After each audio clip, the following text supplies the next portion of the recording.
আসসালামু আলাইকুম। কেমন আছেন সবাই? আশা করি সবাই ভালো আছেন। আমি আপনার দোয়া এবং আল্লাহর রহমতে আলহামদুলিল্লাহ আল্লাহ আমাকে অনেক ভালো রাখছে এবং আমি আজকে আমার লাইফের এই ২৭-২৬ বছর বয়সে লাইফের সবচেয়ে বড় খুশিটা হচ্ছে আজকের দিনটা। কারণ হচ্ছে আমার ড্রিম পূরণ হতে যাচ্ছে। আমি এতদিন সৌদি আরবে এসে এই ড্রিমটা পূরণ করার জন্যই মূলত আমার এই সৌদি আরবে আসা এবং হচ্ছে কাজের উদ্দেশ্যে আসা।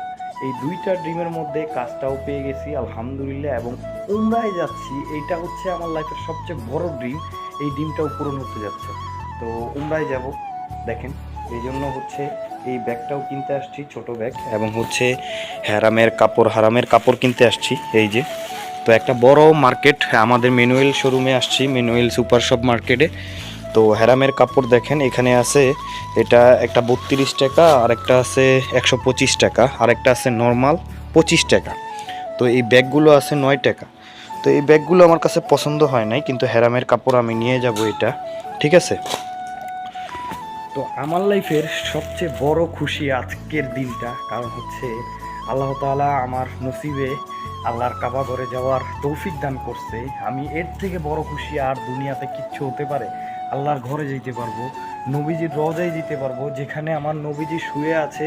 সারা জীবন শুনছি আমার নবীজিকে সালাম দিব, সেখানে ২ রাকাত নামাজ পড়বো, সেই জায়গায় আজকে যেতে পারবো। এর থেকে বড় খুশি আর কেউ আছে? তো ব্লগটি দেখতে থাকুন অবশ্যই, আশা করি ভালো লাগবে। ভালো লাগলে অবশ্যই আমার ইউটিউব চ্যানেলটি সাবস্ক্রাইব করে দিয়ে আমার জন্য দোয়া করেন। আমিও সবার জন্য ইনশাল্লাহ দোয়া করব। তো চলেন যাওয়া যাক। তো হচ্ছে আমরা ২জন যাব, আমাদের প্রোফাইল আর কি আমাদের ৩জনকেই দিয়েছে, কিন্তু আমরা ৩জন যেহেতু ২জন একসাথে যাব এবং একজন একসাথে মানে একা যাবে। তো এখন হচ্ছে বাতার উদ্দেশ্যে রওনা দিব। তো বাসায় যেতে হলে অবশ্যই আগে হয়তো ট্যাক্সি নিতে হবে, আর না হলে মেট্রো রেলে যেতে হবে। তো ২জন, আমি যেহেতু নতুন সেই ক্ষেত্রে আমার সাথে একজন দিছে, আমরা ২জন একসাথে যাব। তো রমজান মাস এখন ভিড় হবে স্বাভাবিক। তো আগে বাতায় যাব, তারপর হচ্ছে বাসে থেকে রওনা দিব। তারপর হচ্ছে মিকাত অতিক্রম করার আগেই ওইখানে থামবে, ওইখানের থেকেই ওমরার কাপড় পরে নিব এবং সব কিছু ওইখান থেকেই গোসল টোসল করে একদম রেডি হয়ে মক্কার উদ্দেশ্যে রওনা দিব আর কি। তো সবাই আমার জন্য দোয়া করবেন। আসলে আমার এক্সাইটেডমেন্টটা আমি ধরে রাখতে পারছি না, কারণ আমার স্বপ্নটা পূরণ হচ্ছে, যে কারণে আমি অনেক খুশি। আর বর্তমানে এখন আছি কফি শপের কাছে, কফি শপ বন্ধ। তো একটু পরেই আরেকজন ডিউটিতে চলে আসবে, আর আমরা ২জন চলে যাব আর কি। তো দেখতে থাকুন ভিডিওটা। তো গাইস অলরেডি সব কিছু মিলিয়ে রেডি হয়ে গেছি, দেখতে পাচ্ছেন উমরার উদ্দেশ্যে রওনা দেওয়ার জন্য সব কিছু মিলিয়ে রেডি। ব্যাগ ট্যাগ নিয়ে নিয়েছি, এখানে এহরামের কাপড় আছে, আর নিজেও সুন্দরভাবে ফ্রেশ হয়ে রেডি হয়ে গেছি। এখন শুধু জাস্ট ট্যাক্সি নিব, ট্যাক্সি নিয়ে আল্লাহর রহমতে বাতার উদ্দেশ্যে রওনা দিব। ওইখান থেকে বাস নিব, তারপরে হচ্ছে উমরার উদ্দেশ্যে রওনা দিয়ে দিব। তো এখনই উমরার উদ্দেশ্যে আল্লাহর নিয়ত করে হচ্ছে মনের ইচ্ছা বাসনা নিয়ে রওনা দিয়ে দিছি। তো সাথেই থাকুন। তো আল্লাহর রহমত নিয়ে এবং হচ্ছে আল্লাহর কাছে দোয়া চেয়ে ২জন মিলে রওনা দিয়ে দিলাম ভাতার উদ্দেশ্যে।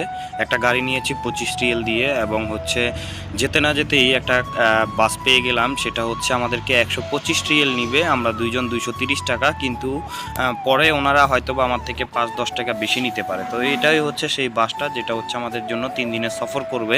তো অলরেডি বাস ছেড়ে দিয়েছে, আমরাও বাসে উঠে গেছি, আমরা ২জন, আমি আর সজীব ভাই আমার কলিগ। তো যেতে যেতে অনেক ধরনের পাহাড় দেখলাম, যা আল্লাহর অপরূপ সৃষ্টি, দেখে অনেক ভালোও লাগলো। তো যেতে যেতে একটা হঠাৎ করে ইফতারের টাইম দিয়েছে, কারণ হচ্ছে ইফতার তো করতেই হবে যেহেতু রোজা রাখছি। তো কিছু খাবার দাবার করব এখান থেকে। দেখতে পাচ্ছেন পাকিস্তানি রুটি এবং হচ্ছে ডাল খাওয়া দাওয়া করেই আমরা নামাজের উদ্দেশ্যে রওনা দিলাম, এবং একটা নামাজ শেষ করে একটা আপনার চা নিয়েই বাসে উঠে গেছি। এবং বাস থেকে উঠে কিছুক্ষণ যাওয়ার পরেই আরেকটা মিকাতের জায়গায় চলে আসছি, যেটা হচ্ছে অন্য একটা মিকাত, আসল মিকাত না। এই মিকাত থেকেই এহরামের কাপড় পরিধান করতে হয়। তো সবাই মিলে এখানেই গোসল টোসল করলাম, আর এখান থেকে ৫ টাকা নিল তাড়াতাড়ি করার জন্য। তো ৫ টাকা দিয়ে এখান থেকে গোসল করে নিলাম সুন্দর মতো। তো গোসল করে এই মিকাতের কাপড় দেখেন এহরামের কাপড় পরে নিলাম। এই এহরামের কাপড়েই আমরা এখান থেকে তালবিয়া পাঠ করতে করতে সবাই মিলে হাজিরা সবাই রওনা দিব এই বাসের সাথে। তো এখান থেকে হয়তোবা আমাদেরকে আমাদের হোটেলে নিয়ে যাবে মক্কায়। ওই মক্কা থেকেই আমরা সকলেই আবার কাবাগরের উদ্দেশ্যে রওনা দিব। তো সবাই তালবিয়া পাঠ করতেছি এবং পাঠ করতে করতে এক পর্যায়ে আমরা হোটেলে চলে আসছি। এটাই হচ্ছে আমাদের সেই হোটেল। এখানেই আমরা সকলেই মিলে থাকবো। আমাদেরকে সময় দিয়েছে কালকে রাত 6টা পর্যন্ত, মানে সন্ধ্যা ইফতারের পরই আবার মদিনার উদ্দেশ্যে ছাড়া হবে। এই যে দেখতে পাচ্ছেন এখানে হচ্ছে টোটাল 7টা বেড। এই 7টা বেডেই আমরা 7জন থাকবো। তা আগে 3জন ছিল আর আমরা 4জন আসছি নতুন করে, তো আমরা এখানে থাকবো। তো অলরেডি হোটেলে নেমেই খাওয়া দাওয়া করা শুরু করলাম, কারণ প্রচণ্ড খিদা লাগছে। 14 ঘন্টা যেহেতু জার্নি করছি, খিদা তো লাগবেই। তো খাওয়া দাওয়া করে অলরেডি মক্কার উদ্দেশ্যে রওনা দিলাম, যে মক্কার কাবাগরের উদ্দেশ্যে রওনা দিছি। ওইখান থেকে ফজরের নামাজ পড়েই তারপর আমরা তওয়াফ করা শুরু করব, আমাদের উমরা পালন করার শুরু করব। তো আল্লাহ তালার কাছে যখনই কাবাঘরের কাছাকাছি যাচ্ছি, আল্লাহ তালার কাছে বারবার বলতেছি, আল্লাহ কাবাঘর দেখার আগে যেন আমি আমার সব কিছু মনের আশা ভরসা সব কিছু আল্লাহর কাছে বলে দিতে পারি, এবং দেখার সাথে সাথে এই মনটা যেন জুড়ে যায়। বিশ্বাস করবেন না, এটা মানুষের যে কত একটা চাওয়া, কত যে একটা পাওয়া, আল্লাহ কার রিজিকে কখন কোথায় রাখছে কিভাবে, সেটা একমাত্র আল্লাহ ছাড়া কেউই জানে না। আমি কোনোদিন কল্পনা করি নাই যে আমার রিজিকে আল্লাহ মক্কা মদিনা আল্লাহ সব কিছু নির্দেশন দেখাবে, আল্লাহর ঘর নিজের চোখে দেখতে পারবো, ধরতে পারবো, চুমু দিতে পারবো, এমন কল্পনা আমি জীবনেও করিনি। তো দেখতে পাচ্ছেন আস্তে আস্তে মসজিদুল হারামের ভিতর দিয়ে আমরা ঢুকতেছি। আমরা দুতলায় ঢুকে গেছি, কিন্তু দুতলা দিয়েই নিচতলায় যেতে হবে। আর এখন বর্তমানে একটু পরে হচ্ছে ফজরের আজান, যে কারণে মানুষ প্রচুর। এই যে দেখেন অলরেডি কাবাঘরের সামনে চলে আসছি, প্রচণ্ড মানুষ। তো আমরা ফজরের নামাজ না পড়ে তওয়াফ শুরু করব না, কিন্তু এখন হচ্ছে কাবাঘরের কাছে যে নামাজটা পড়ার চেষ্টা করব। সেজন্য সবার সাথে ঢুকেই আপনার হচ্ছে রাউন্ড দিয়ে তারপর হচ্ছে সামনের দিকে যেতে হবে। তো অলরেডি সামনের দিকে গেছি ভাই, এত কষ্ট করছি বিশ্বাস করবেন না। কাবাঘর ছুঁইতে পারছি কিন্তু চুমো দিতে পারি নাই, প্রায় 2-3বার ট্রাই করার পরেও পারি নাই। আমার অবস্থা খুবই খারাপ। তো ফজরের নামাজটা পড়ছি এবং বের হয়ে ওয়াশরুমে যে ফ্রেশ ট্রেশ হয়েছি, আবার আসলাম। এখন তাওয়াফ শুরু করব। তো তাওয়াফ করতে করতে যদি পারি তাহলে চুমা দেওয়ার চেষ্টা করব আর কি। তো তাওয়াফ করতেছি, দুইজনে তাওয়াফ করতে করতে আল্লাহ তাআলা আমার নসিবে, তাহলে আমি সেই পাথরে চুমা দিতে পারছি, যে পাথরে চুমা দিলে আল্লাহ তাআলা গুনাহ মাফ করে দেয়। এবং কাবাঘরের চারদিকটাই আমি সব কিছু গেটও ধরছি, সব কিছু আল্লাহ তাআলা আমার নসিবে রাখছে। তো এখন সাফা মারোয়াতে আসছি, দেখতে পাচ্ছেন এটা হচ্ছে সাফা। এই সাফা মারোয়াতে 7বার আবার তওয়াফ করব, তারপরে হচ্ছে আমার উমরা পালন করা শেষ হবে। তো 7বার তওয়াফ করে ফেলছি এবং সবাই মিলে একসাথে আবার এই বাহিরে চলে আসছে। এটাই হচ্ছে বাহিরের গেট, এখান দিয়ে সবাই বাহিরে যায়। এখন হচ্ছে চুল মুন্ডন করার পালা। আমি টাক্কু হব, এখান থেকেই টাক্কু হব না, হোটেলে যে টাক্কু হব। আর প্রচণ্ড শরীর এত কাহিল হয়েছে, কারণ সেই রাতের 2টা বাজে ঢুকছি এবং সকাল 11টা বাজে বের হয়েছি। তো এখানে দেখতে পাচ্ছেন জালালি কবুতর, প্রচণ্ড জ্বালালি কবুতর, যা মানুষ দেখলেও লড়ে না। তো আমরা জমজমের পানি তো আর পরিধান করতে পারবো না, যে কারণে হাতে নিয়ে নিছি একটু শরীরে ছিটানোর জন্য, শরীরে ছিটানো সুন্নত। তো জমজমের পানি হাতে নিয়ে নিছি এবং অল্প একটু নিয়ে নিছি যাতে রাতে খেতে পারি মিক্স করে। তো আমি পাখি মানে কবুতরগুলো দেখি, কবুতর যে ভালোবাসার প্রতীক। দেখেন কবুতর মানুষকে দেখলেও লড়ে না, শুধু খাবার জন্য ছোটাছুটি করতেছে কার কাছে খাবার আছে। এত কবুতর শুধু এখানে নয়, মদিনায় গেলেও আপনারা কবুতর দেখতে পারবেন, প্রচুর কবুতর মদিনায়, মসজিদুল কোবা সব জায়গায় রয়েছে। তো উমরা পালন করে আল্লাহর কাছে সব কিছু চেয়ে টেয়ে এখন আমরা হোটেলে গিয়ে রেডি টেডি হয়ে এবং ফ্রেশ ট্রেশ হয়ে টাক্কু হয়ে সব কিছু করে আবার রওনা দিয়ে দিছি আপনার মদিনার উদ্দেশ্যে। বাসা চলে আসছে, ঘুমাইতে হয়েছে কারণ যেহেতু ঘুমাই নেই। আর এই যে আমার সামনে এখন যে মসজিদটা আমরা থামছি, এটা কোনটা জানেন? এটা হচ্ছে মসজিদুল কোবা। এই কোবা মসজিদে আপনি যদি 1 রাকাত নামাজ আদায় করেন 1000 রাকাতের সওয়াব। তো এখানে 2 রাকাত নফল নামাজ আদায় করব এবং এই কোবা মসজিদ আপনাদেরকে একটু ঘুরিয়ে দেখানোর চেষ্টা করব।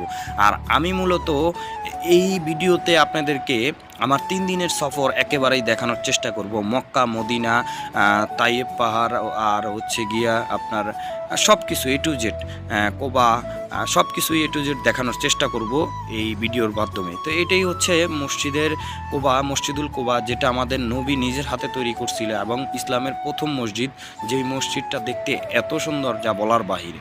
তো দেখেন পৃথিবীতে 4টা মসজিদ রয়েছে, সেই 4টা মসজিদের মধ্যে 1 নম্বর হচ্ছে মসজিদুল হারাম, 2 নম্বর হচ্ছে মসজিদুল নববী, 3 নম্বর হচ্ছে মসজিদুল আকসা, 4 নম্বর হচ্ছে মসজিদুল কোবা। এই 4টা মসজিদ। তো মসজিদুল কোবা নামাজ পড়ার পরেই আমরা একটু সামনেই চলে আসছি। কেন? এখানে হচ্ছে আপনার ডেট মানে হচ্ছে খেজুরের বাগান এবং এখানে খেজুরের আড়ত। তো খেজুরের আড়তে আসছি, যার যেরকম খেজুর লাগে কেউ ময়ূরম খেজুর, কারো আজোয়া খেজুর, কারো বিভিন্ন ধরনের কালেকশনের খেজুর, যা আপনি এখানে আসলে না আসলে বুঝতেই পারবেন না। এত খেজুর আল্লাহ তাআলা সৃষ্টি করে দিয়েছেন, এত প্রকারের খেজুর। তো এখান থেকে প্রায় 1.5 কেজি খেজুর নিয়ে নিয়েছি এবং 1.5 কেজি খেজুরের দাম পড়ছে 45 টাকা থেকে 40 টাকা। তো বেশি একটা ভালো না, তারপরেও নিতে হইলো, কারণ যেহেতু খেজুর জিনিস বেশি একটা খাই না, মিষ্টি জিনিস। তো এখান থেকে রওনা দিয়ে অলরেডি আমরা চলে আসছি এবং আরেক জায়গায় আমরা থামছি। এটাই হচ্ছে তাইয়েব পাহাড়। নবীজি এখানে বদরের যুদ্ধ হয়েছিল। এখানে আরও অনেক ঘটনা যেটা আমরা জানিও না। তো এইখানে আপনার কিছু সাহাবীর কবর রয়েছে, যে কবরগুলোতে আপনি জিয়ারত করতে হবে।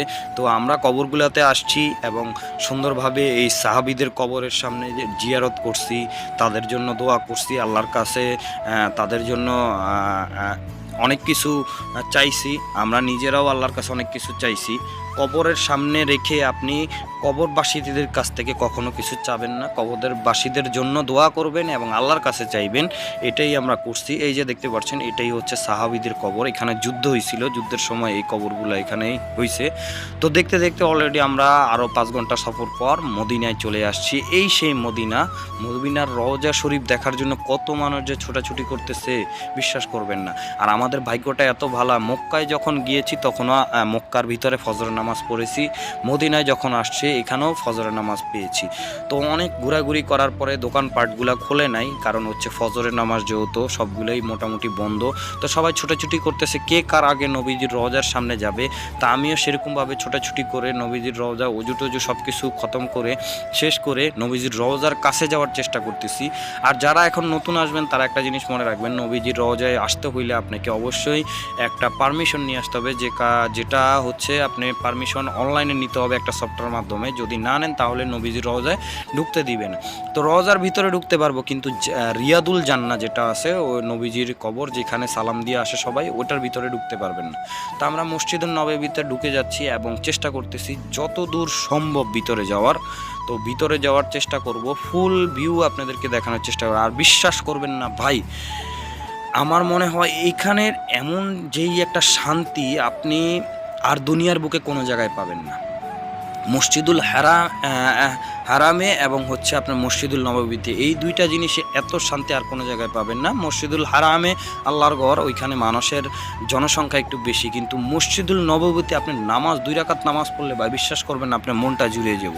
কিন্তু আল্লাহ তাআলার কাছে আমি লাখ লাখ শুকরিয়া, আল্লাহ তাআলা যে আমার নবীজির কাছে আমাকে নিয়ে আসছে, এটাই সবচেয়ে আমার লাখ লাখ শুকরিয়া। ওই যে উপরে দেখতে পাচ্ছেন, ওইখানেই সবুজ গম্বুজ উপরে রয়েছে, আপনাদেরকে দেখাবো নামাজ শেষে। তো একটু আপনাদের নবীদের কবরের রওজাটা দেখা, ওই যে দেখেন দেখা যাচ্ছে দূরে, কিন্তু মানুষের কারণে দেখা যায় না। এই যে দেখেন সবুজ গম্বুজ, আর এইখান দিয়ে হচ্ছে সবাই সালাম দিয়ে এই যে বের হয়ে যায়, সবাই এখান দিয়েই সালাম দিয়ে বের হয়ে যেতে হয়। তো আমরা এখানে দাঁড়িয়েই আমাদের প্রিয় নবী, বিশ্ব নবী হজরত মুহাম্মদ সাল্লাল্লাহু আলাইহি সাল্লামের রওজায় নবীজিকে সালাম দিয়েছি। এখন আল্লাহর কাছেও বলেছি আল্লাহ তাআলা যেন আমার নবীজিকে আমার সালামটা পৌঁছে দেয়। ওই যে দেখতে পাচ্ছেন পুলিশটা দাঁড়ানো, এখানে নবীজির রওজা, উনি চিরনিদ্রায় ওখানে রয়েছে, আমাদের দিকে তাকিয়ে রয়েছে। আর ওনার সাথেই ওমর রাদিয়াল্লাহু তাআলা এবং হচ্ছে আরও একজন সাহাবী রয়েছে, আমি নাম মনে পড়ছে না, তারপরও বললাম আর কি 2 জনে রয়েছে এবং 2টা খালি আছে, ইমাম মাহাদি এবং হচ্ছে আপনার যেই নবী আমাদের আসবে মুসা আলাইসাল্লাম না ঈসা আলাইসাল্লাম, যেই নবী আসবে ওই নবীর জায়গা খালি রাখছে। তো আমরা এখন সবাই দলবদ্ধভাবে আবার যাচ্ছি হচ্ছে জান্নাতুল বাকি, যেটাকে জান্নাতের জায়গা বলা হয়।